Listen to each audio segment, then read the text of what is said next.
La lógica de mi ponencia, porque vamos a hablar de temas de estándares del GAFI y de la regulación sectorial, es que se puede entender con términos claros, sencillos y sobre todo poder, antes que pasar a explicar sobre cuáles son los estándares del GAFI y cómo nosotros hemos regulado en el Perú todo lo que podemos regular de momento sobre la recomendación 15 de los estándares del GAFI, un poco entender qué entendemos por todo lo que la mayoría de personas habla de la blockchain, cómo funciona blockchain en términos en los que todos podamos entenderlos para tener una base clara y yo sé que en la exposición que va a realizar el día de mañana mi colega de la UIF, también así van a poder entender mejor un poco también cuando él explique ya toda la parte operativa.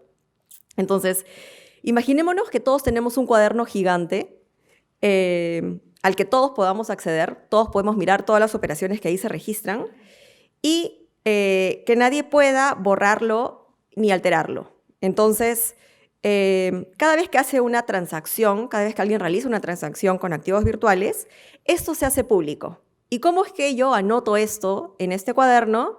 Pues hay personas que son los mineros que dan fe que esta transacción se va a realizar y se anota en mi cuaderno. Esto es lo que se llama, este cuaderno lo podríamos llamar una blockchain. Cada operación que se registra está encadenada a otra operación. Entonces, en la práctica, todo lo que se hace en este cuaderno, si queremos llamarlo así, es público y hay una trazabilidad sobre todas las operaciones que se realizan ahí. Entonces, ¿qué es lo que no se necesita? O, mejor dicho, ¿quién no participa de estas operaciones? Los bancos. Los bancos no figuran en este universo de los activos virtuales. Notarios, alguien que te pueda dar validez sobre esto, porque esto es algo privado, que se ha creado paralelo al sistema financiero. No hay tampoco una autoridad central como los bancos centrales que regulen la emisión de los activos virtuales. Entonces estamos hablando de una blockchain, de un libro que es descentralizado y que es transparente para todos. Cualquiera puede saber quién realizó qué operación. Y aquí es donde surgen los proveedores de activos virtuales, que vamos a ver más adelante cómo GAFI únicamente ha regulado cierto tipo de actividad, pero si bien estamos hablando de que hay trazabilidad y publicidad, también hay que ver el lado un poco negativo sobre esa blockchain. Porque, por otro lado, hay un riesgo que sí fomenta esta tecnología que es el pseudoanonimato. Porque si bien todo está en este libro público, uno puede no revelar su identidad. Todo puede estar a través de algún tipo de algoritmo y poder determinar una billetera con unos números, pero no puede estar esa billetera asociada al nombre de una persona, por ejemplo. Entonces, el pseudonimato es un problema. De ahí tenemos que hay transferencias sin intermediarios, es decir, no opera el sistema financiero como intermediario. Hay operaciones que se pueden dar en cualquier momento del día, fin de semana, fuera de horario de oficina.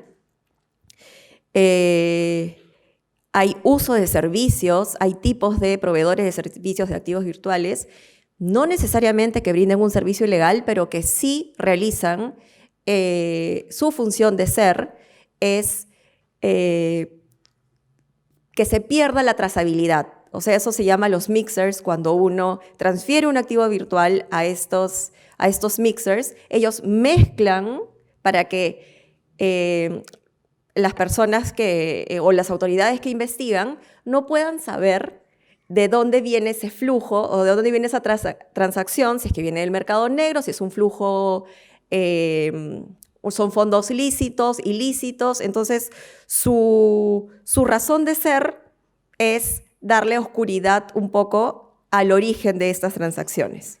Y también tenemos la tokenización de activos ilícitos, que está relacionada con que cualquier persona puede crear un token, llamémoslo un activo virtual, que represente cualquier cosa, cualquier valor, y que cualquier otra persona la pueda adquirir. No estamos hablando de dinero, estamos hablando de un bien que representa un valor.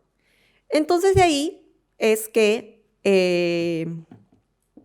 se vio la necesidad de crear un marco legal que pueda regular estos temas.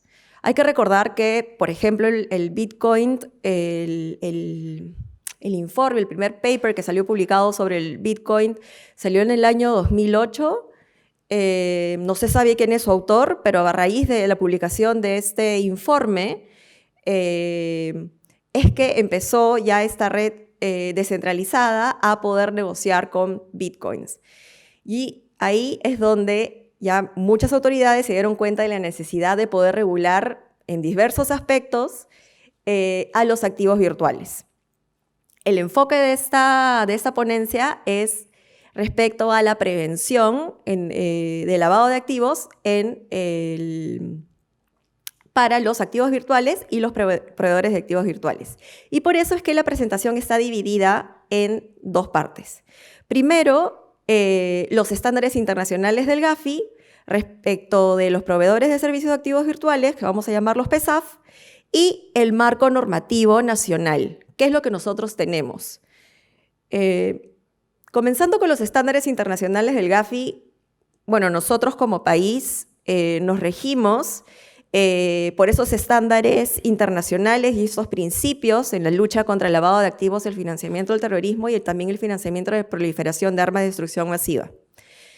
Es en el año 2018 que que el Gafi incorporó recién las definiciones de activos virtuales y proveedores de servicios de activos virtuales. Y su definición de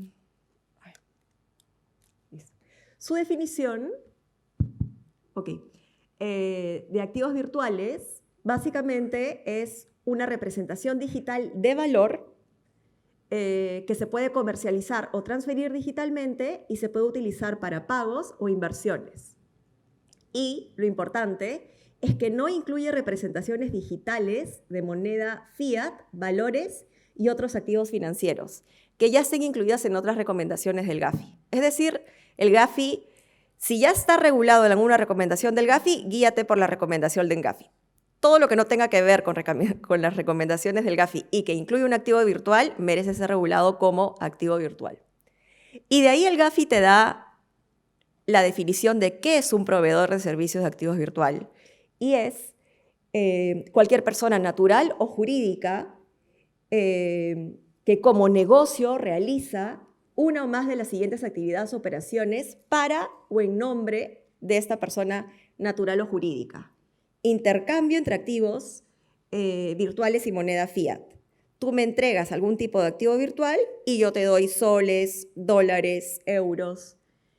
Intercambio entre distintos tipos de activos virtuales. Tú me puedes dar un Bitcoin, yo te doy Ethereum. Hay un sinfín de monedas virtuales, activos virtuales que hay en el sistema y no hay un límite para que se puedan crear.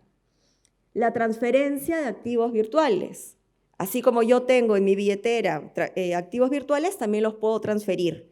Entonces, todo aquel que preste el servicio de transferencia de activos virtuales también es considerado para los estándares del Gafi como un proveedor de servicio de activo virtual.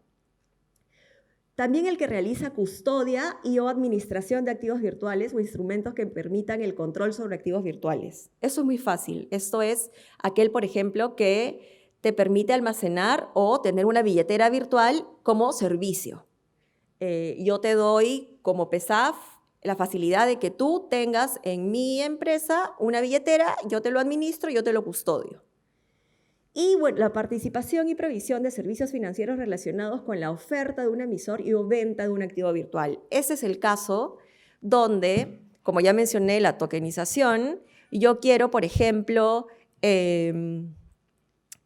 necesito dinero para poder lanzar un negocio y saco estos tokens que representan un valor que a futuro va a generar algún tipo de ganancia a todos aquellos inversionistas y emito estos tokens. Estos tokens son representación de algo, no es dinero en sí. Entonces, eso también, aquellos que realizan ese servicio también para el Gafi son considerados proveedores de servicios de activos virtuales.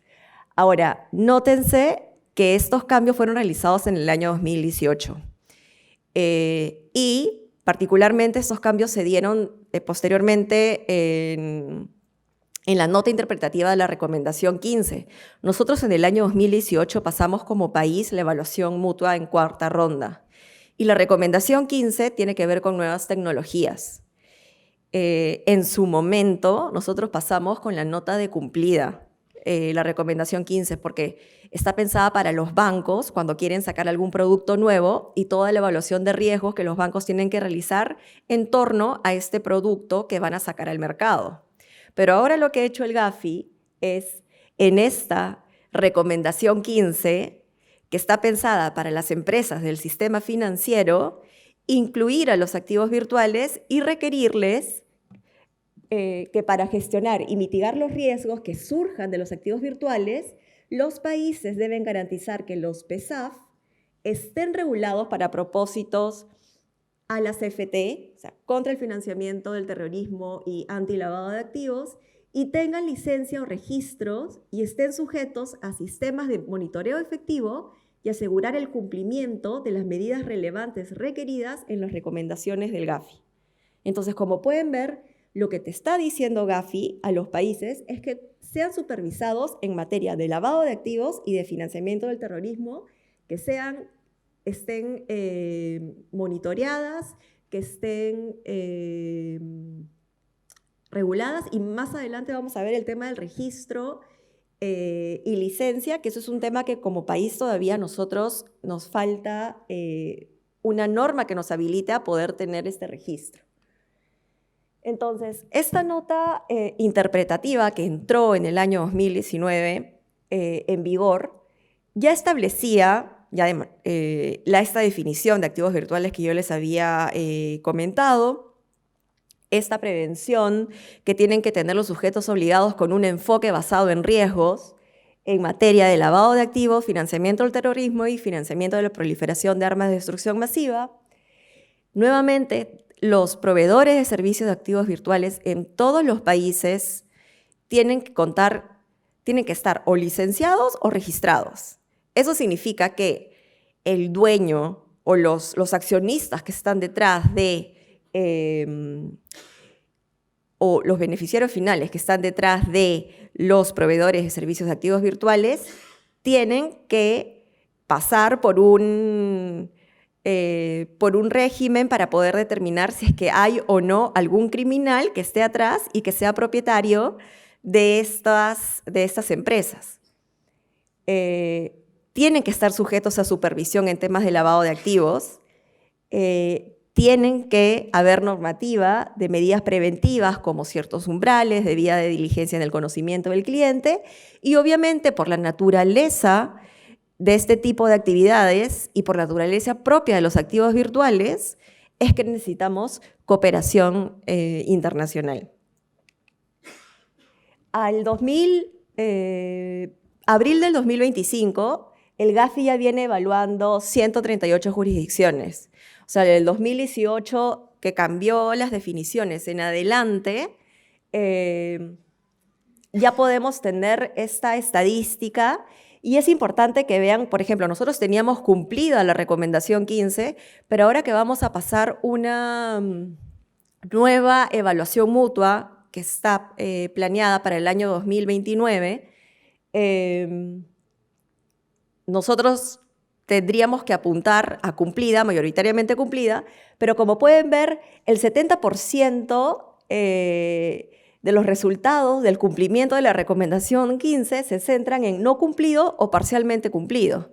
Prácticamente Gafi está jalando en esta calificación, únicamente el 30% está cumpliendo con el estándar.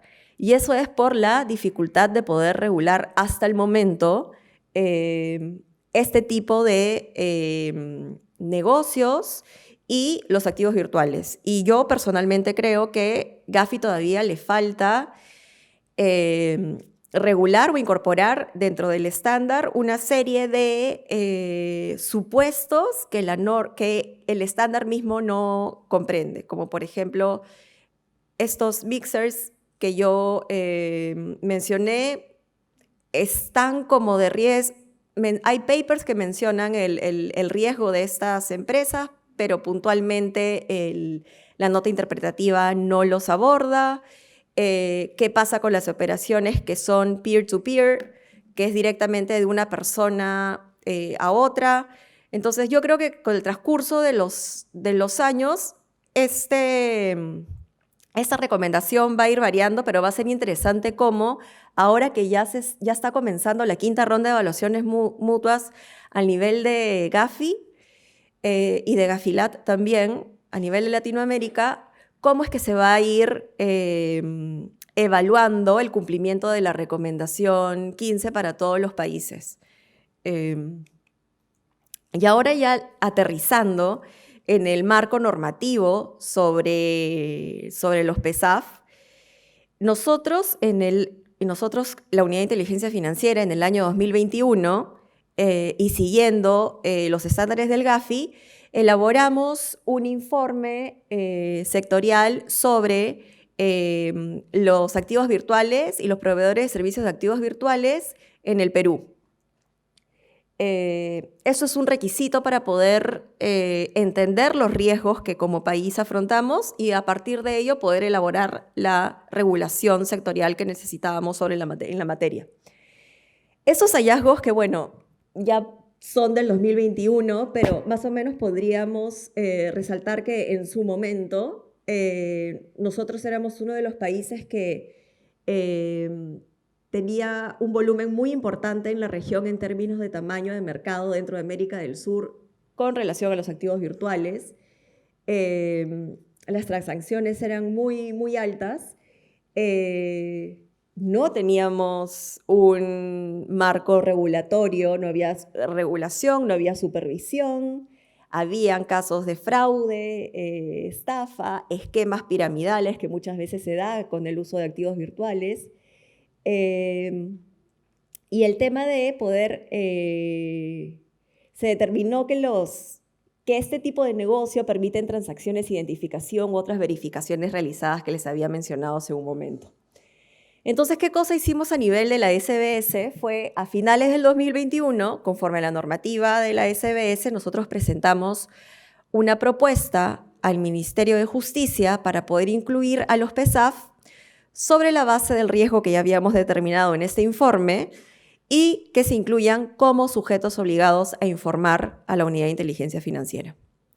Después de, nos tomó casi 2 años poder hacer que se incluyan como sujetos obligados, pero se aprobó mediante Decreto Supremo 006-2023, JUS, de julio del 2023, este Decreto Supremo que fue refrendado por el Ministerio de Justicia y por el Ministerio de Economía y Finanzas para incorporar a los PESAF como sujetos obligados a informar a la UIF y que sean supervisados en tema de prevención del lavado de activos y financiamiento del terrorismo, en tanto no se cuente con una autoridad que pueda ejercer una supervisión prudencial.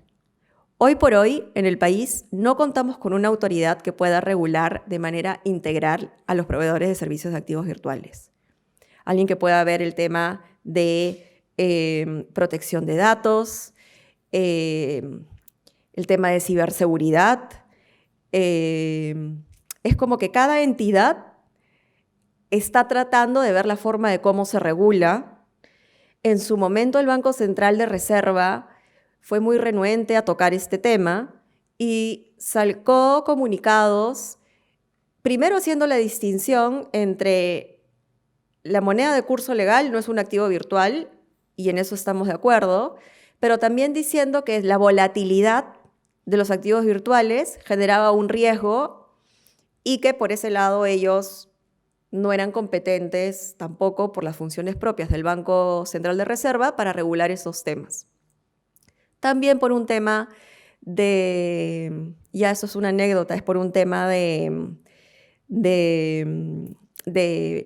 del sistema, del ambiente, del medio ambiente, porque tener varios mineros que estén corroborando que estas transacciones que yo les comenté al inicio para ser anotadas en este gran libro público, se requiere de varios mineros que consumen mucha energía, con muchas computadoras conectadas al mismo tiempo, muchas bases de datos, y eso causa un consumo de energía muy alto que afecta al medio ambiente. Entonces, por ahí iban los comunicados del Banco Central de Reserva.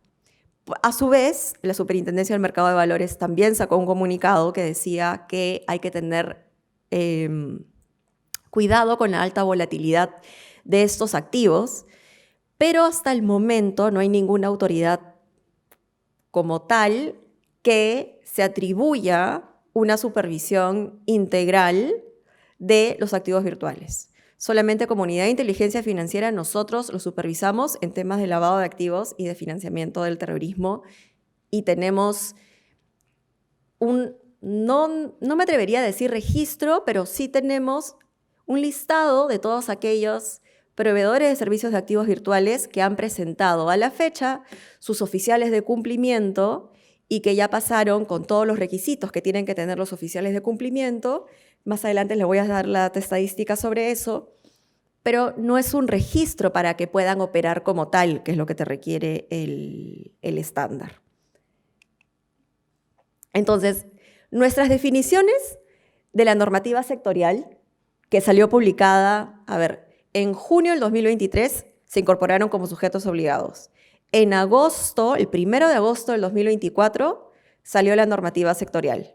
Y esa normativa sectorial era necesaria básicamente porque el GAFI no te dice que los proveedores de servicios de activos virtuales son parte del sistema financiero o son parte de los sujetos obligados del sector real.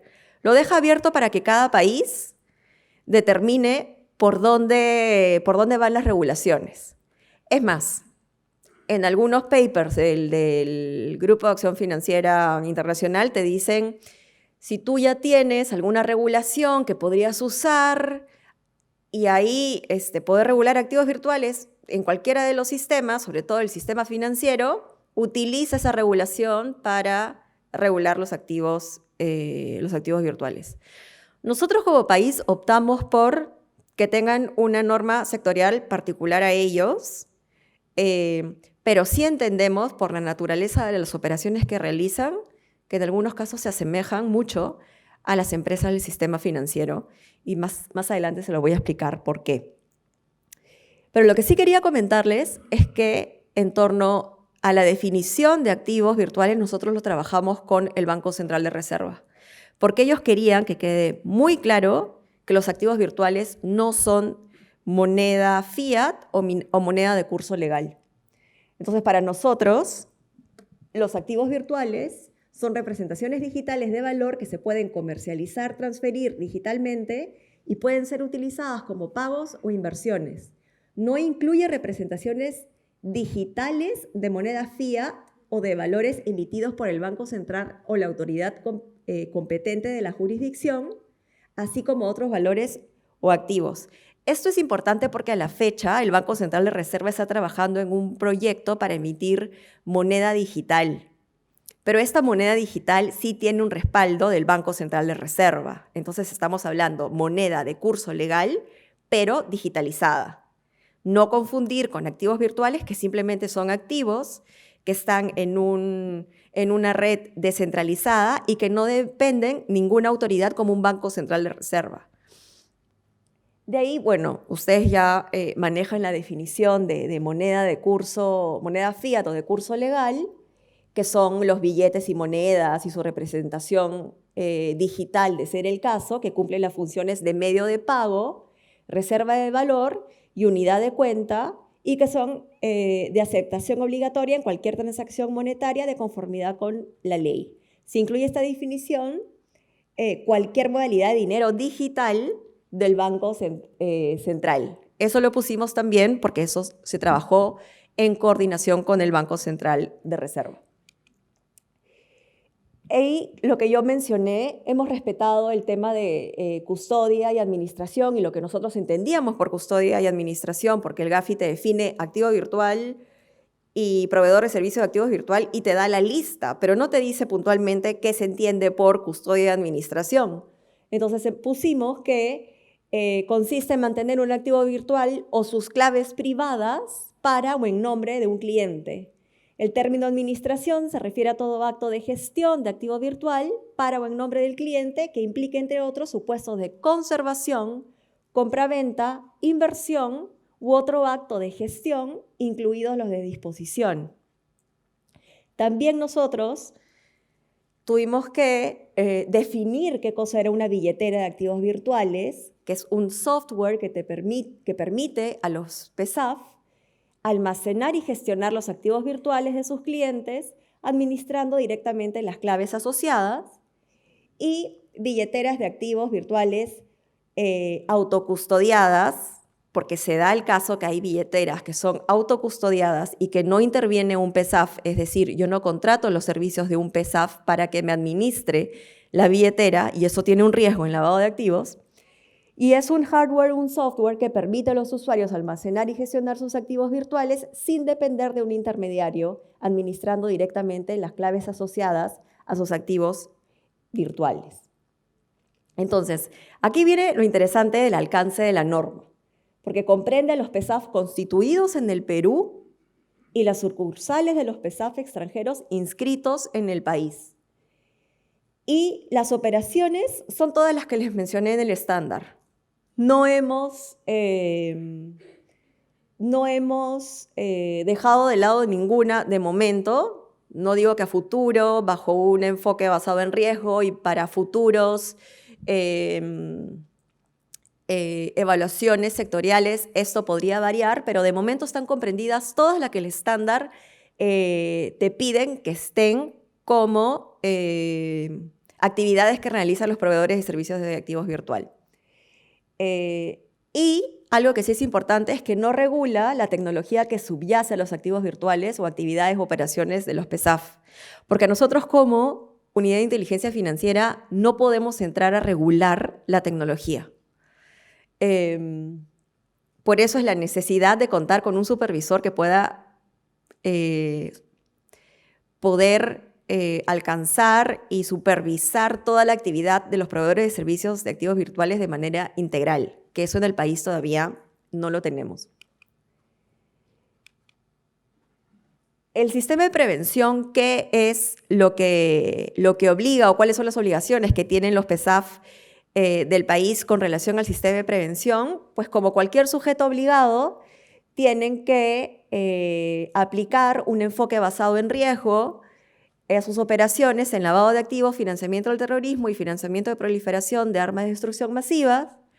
Todos estos proveedores de servicios de activos virtuales deben de contar con un oficial de cumplimiento, tienen que emitir un informe, el oficial de cumplimiento tiene que emitir anualmente un informe sobre las operaciones, sobre todos lo que la norma te pide en relación a la labor que realiza el oficial de cumplimientos en las PSAF, debida diligencia del conocimiento del cliente, lo cual es un reto para los PSAF, contar con un manual y código de conducta, realizar capacitaciones, contar con un registro de operaciones y lo principal es reportar operaciones sospechosas a la unidad de inteligencia financiera.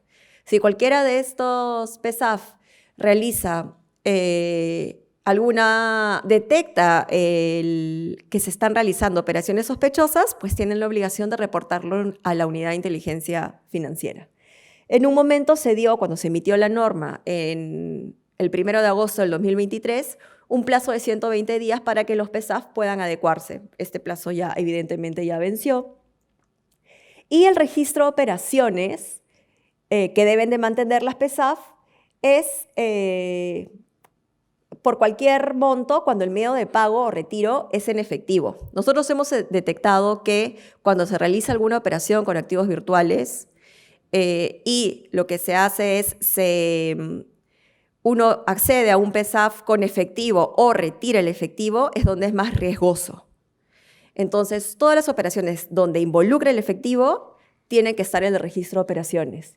Y también todas aquellas operaciones iguales o mayores a $1,000 cuando el medio de pago no sea el efectivo. Ahora, con relación a las medidas de debida diligencia en el cumplimiento, en el conocimiento del cliente, que es cuando va el cliente a una PESAF e inicia una relación comercial, ¿qué mecanismos tengo yo como proveedor de servicios de activos virtual para pedirle información? De aquí va a depender ciertos umbrales y también el grado de debida diligencia que yo como PESAF tengo que implementar. Una debida diligencia simple, no le voy a pedir tanta información, es cuando las operaciones sean por montos menores a $1,000 y el medio de pago no es el efectivo. Nuevamente, acá el efectivo es lo que va a marcar el nivel de riesgo. Una diligencia simplificada si las operaciones son menores a $1,000 si no es en efectivo. Una diligencia general si es que las operaciones son por cualquier monto cuando el medio de pago o el retiro es en efectivo, o por montos iguales o mayores a $1,000 cuando el medio de pago es por cualquier otro medio que no sea el efectivo. Ahí sí ya tengo que requerir más información a mi cliente sobre el tipo de operación que está realizando. Y la debida diligencia reforzada, que también se aplica, por ejemplo, para clientes nacionales o extranjeros, no residentes, personas jurídicas no domiciliadas, a los fideicomisos o a los PEP. Eso sí es un régimen que se aplica a todos por general, a todos los sujetos obligados. Y también los PESAF tienen que aplicar congelamiento. Esto es algo muy importante porque nosotros el año pasado logramos un congelamiento de 7.5 millones de dólares en activos virtuales que la UIF identificó en colaboración con autoridades del extranjero y también gracias a la colaboración con PESAF del extranjero. ¿Y por qué colaboraron? Porque las operaciones tenían como IP, es decir, la dirección de donde se habían realizado esas operaciones era en el Perú. Entonces, mucho acá, y eso sí hay que resaltar, que las PESAF del extranjero sí cooperan y sí en su momento nos permitieron congelar 7.5 millones, lo que nos hizo acreedor en su momento de un premio del mejor caso del Grupo Egmont por la colaboración que se hizo entre distintas autoridades, incluso autoridades extranjeras, nacionales, para poder congelar estos fondos. Ahora, un tema que es bastante debatible y que de momento en la normativa sectorial está recién va a entrar en vigencia en agosto del año que viene, es la regla de viaje. Y la verdad que es un problema para muchos países. He estado en foros regionales donde la preocupación de la regla de viaje es deberían de haber lineamientos para ver cómo es que los países van a tratar esto a nivel regional o a nivel mundial, como que Gafi saque un lineamiento de cómo se va a tratar, por qué. Ustedes imagínense en los años 70 cuando más o menos salió la regulación del código SWIFT para las operaciones que uno realiza al extranjero. Y ahí uno ya, cuando quiere realizar una operación en el extranjero, simplemente da un número de operación que identifica esta operación que va a viajar, con toda la información de la persona que realiza la operación, a quién va destinada, todos sus datos. Pero eso hoy por hoy funciona de la forma en que funciona porque lo aplican los bancos desde los años 70. Pero en el caso de los activos virtuales, lo que se está creando a nivel de estándar es aplicar un tipo código SWIFT con ese regla de viaje, también conocido como Travel Rule. Regla de viaje porque es, cada vez que yo voy a hacer una transacción, tengo que hacer que los PESAF puedan enviar determinada información del ordenante y del beneficiario y que esta información viaje a la otra PESAF, ya sean PESAF locales o PESAF internacionales. Entonces, aquí viene el tema. ¿Qué pasa si es que yo como PESAF realizo una operación y el otro país no tiene una normativa alineada a la mía y no me pide la misma documentación? ¿Realizo o no realizo esa operación? Eso es algo que todavía no se ha podido superar. No hay lineamientos que nos permitan como país saber el grado de información que se va a pedir. Hay mínimos, pero puede ser que otros países les exijan más. Entonces los PESAF están un poco a la deriva sobre qué información pedimos, qué no hacemos. Entonces muchas veces lo que se da es un periodo de gracia. La ley MiCA dio un periodo de gracia en Europa para que también los países pudieran ver qué información se iba a pedir, pero también esto implica, a su vez, que las PESAF tengan que invertir en tecnología, que tengan que saber cómo se recaba esta información. Entonces tampoco la idea es sobrecargarlos a ellos con costos, pero también tienen que cumplir con un marco legal. Y en este caso, acá, por ejemplo, como ustedes pueden ver, nosotros tenemos que saber el nombre y apellido del ordenante, si es persona natural o si es una persona jurídica, la razón social, el DNI o el RUC, el número de cuenta cuando se use para procesar la transacción, la dirección de la billetera virtual, un código de referencia de la operación, la dirección, fecha, lugar de nacimiento o un número de identificación de la operación de quien realiza la operación, pero también saber la información del beneficiario.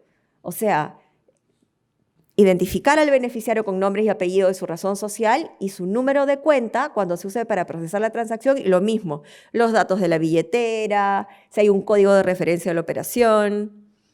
Nuevamente les digo, nosotros hemos dado un plazo de 2 años. A partir de agosto del 2026 eso va a entrar en vigencia para nosotros como país, pero hay un término que se utiliza se llama el Sunrise Issue. No he encontrado una definición propia del español, pero es el problema del amanecer, que es qué hacen primero los países con aquellas otras jurisdicciones que no tienen ese tipo de reglas. O cómo hacemos también para que todas las jurisdicciones hablen un idioma en común. ¿Cómo hacemos para implementar este código SWIFT que tienen los bancos a nivel de PESAF? Sería mucho más fácil así que todas las transacciones se puedan dar. Entonces, esto es un reto que nosotros tenemos, no solamente como país, sino también como región y creo que también a nivel de Gafi. ¿Cómo vamos a regular la regla de viaje? Y adicionalmente a eso, las PESAF deben obtener, conservar y presentar la información relevante sobre el ordenante, beneficiario de las transferencias y ponerla a disposición de las autoridades previa solicitud. Entonces, cualquier autoridad puede acceder a esta información, pero claro, nuevamente, a partir de agosto del 2026, donde iban a surgir una serie de dudas respecto a cómo realiza una transacción cuando tenga que mandar la otra jurisdicción, y seguro que los PESAF van a acudir a la UIF para decir cómo nosotros vamos a poder hacer el envío, no hacemos el envío. Eso es un reto y lo he conversado con he tenido oportunidad de conversarlo con varios colegas de otras unidades de inteligencia financiera, pero es un problema regional y yo diría mundial. Pero en pocas palabras, esta es la regla de viaje. Para mí la forma más clara de poder recordar qué es la regla de viaje es, ustedes imagínense el código SWIFT de los bancos, tratando de comenzar desde cero con empresas fintech, porque al final los proveedores de servicios virtuales son fintech. Y ellos tienen que tener la tecnología para poder cumplir con la normativa y poder demostrar que las operaciones que realizan son de fuente lícita, saber quién es su cliente, poder rastrear la operación, poder demostrar que no los están utilizando para poder lavar activos, y tienen plazo hasta prácticamente 1 año más para poder cumplir con para empezar a cumplir con y prepararse para cumplir con esta regulación. Eso es lo que yo les mencionaba sobre, no es un registro, sino cómo a lo largo del tiempo se han ido aprobando, diría yo, los oficiales de cumplimiento ante la Unidad de Inteligencia Financiera sobre los PESAF. Comenzamos en el 2024 con 13, ya a 30 de junio del 2025 ya van 42, que cuentan con oficial de cumplimiento aprobado por la Unidad de Inteligencia Financiera. Como les digo, esto no es una licencia o registro para que operen como actividad, sino únicamente para que ellos puedan implementar correctamente su sistema de prevención de lavado. Y ya para concluir, ¿cuáles son los principales retos que afrontamos a nivel país? Yo creo que tenemos varios retos a nivel país y a nivel de región, como les dije, con la regla de viaje. Como ya les he mencionado, creo yo, a lo largo de toda esta presentación, nosotros no contamos con el registro o licencia de PESAF. No hay una autoridad que les otorgue un registro o una licencia. En algún momento se pensó que la superintendencia podría hacerlo, pero para eso necesitamos ley. Y para eso también tendríamos que ver si es que quién es el supervisor de la actividad. Si estamos hablando de valores que son volátiles, podríamos decir que es la Superintendencia de Mercado de Valores. Si estamos hablando también de transferencia de activos virtuales, que podrían ser fondos, podría ser la Superintendencia de Banca, ese conflicto todavía no se ha resuelto y de momento, hasta que no se resuelva, hasta que alguien no quiera definir ese tema, nosotros no estamos cumpliendo con la recomendación 15. Y ojo, que en ese extremo tenemos hasta el 2029, que vamos a ser evaluados en quinta ronda, y que no solo tenemos que demostrar cumplimiento técnico, que es decir, ojo, yo tengo acá mi normativa, tengo mi marco legal, que yo tengo regulado que las PESAF se tienen que registrar o que las PESAF tienen que ser licenciadas, y yo sé que atrás el dueño, el accionista, el beneficiario final no es un criminal, sino que adicionalmente la evaluación en quinta ronda implica efectividad, es decir, demostrar que más allá de que yo tenga un papel o mi normativa aprobada, que el sistema sea eficiente. Tengo que demostrar data estadística, casos emblemáticos, comisiones de trabajo, donde yo pueda demostrar que el sistema funciona como tal. ¿Cómo lo vamos a hacer cuando tenemos simplemente una normativa que te lo regula en temas de sistema de prevención, pero no lo puedo licenciar o registrar? Ese es un gran reto que nosotros te afrontamos como país. Porque no vamos a poder jamás suspender o retirar la licencia a las PESAF. Eso es algo que sí podríamos hacerlo, por ejemplo, con casas de cambio, que sí tenemos una ley que crea un registro de casas de cambio en la superintendencia, pero no tenemos lo mismo con los PESAF. Eso ya lo había mencionado, no podemos impedir que los delincuentes o sus asociados posean o sean beneficiarios finales o tengan participación mayoritaria significativa o que ocupen una posición de gestión de una PESAF. El estándar, la recomendación 15 y su nota interpretativa es muy clara. Los países tienen que impedir que los criminales sean dueños de los PESAF y nosotros como país todavía no cumplimos con eso. Por otra parte, sí es necesario que autoridades como el Programa Nacional de Bienes Incautados, PRONAVI, cuente con una billetera de activos virtual. Y no digo una billetera, cuente con billeteras de activos virtuales, porque hay diferentes tipos de activos virtuales y diferentes billeteras para poder custodiar esos activos virtuales. Nosotros sabemos que a nivel del Ministerio de Justicia, a nivel de PRONAVI, se viene evaluando la posibilidad de contar con esta billetera, porque si se dan cuenta, nosotros el año pasado, como les mencioné, congelamos 7.5 millones de dólares en activos virtuales, pero después, ¿cómo pasa para el Estado en tanto el proceso judicial concluya? ¿Cómo se hace de la Fiscalía y posteriormente en el decomiso de estos activos virtuales, cómo hacerse de estos activos virtuales a favor del Estado si no hay alguna billetera? La idea podría ser billeteras, podría ser también que se haga algún cambio de activo virtual a moneda de curso legal, pero asumir ese riesgo cuando todavía no hay una sentencia es muy arriesgado. Por eso también creemos que el Ministerio Público, al momento de la incautación, también debería contar con billeteras que les permitan almacenar los activos virtuales en tanto el proceso judicial siga en curso. Quien asume el riesgo de convertirlos a dinero fiat y posteriormente se emite la sentencia es un riesgo muy alto que creo que el Estado no podría asumir. Y con eso concluyo mi ponencia. No sé si quedo de ustedes para alguna consulta. Espero haber sido clara. Así que muchas gracias.